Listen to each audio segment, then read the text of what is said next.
if you get a chance to change or reconfigure anything in ServiceNow platform, then Mm. what it would be as per your experience, as per your choice?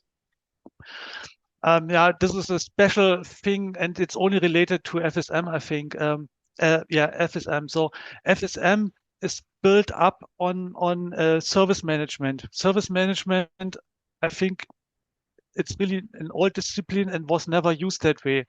And it was implemented many years before. And a work order, this is the main data object which is transferred during the FSM lifecycle, has also, as I said, a lifecycle. It has some states. Okay.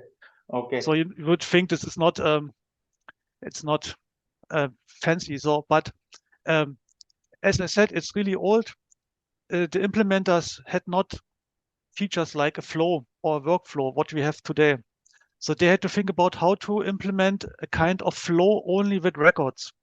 And this is where Okay. these work order state flows come into place. They are called work order state flows. It's a kind of configuration which is highly complicated, highly complex. No one understands this. There's no good documentation. And we had the challenge to introduce a new state in this life cycle for the customer.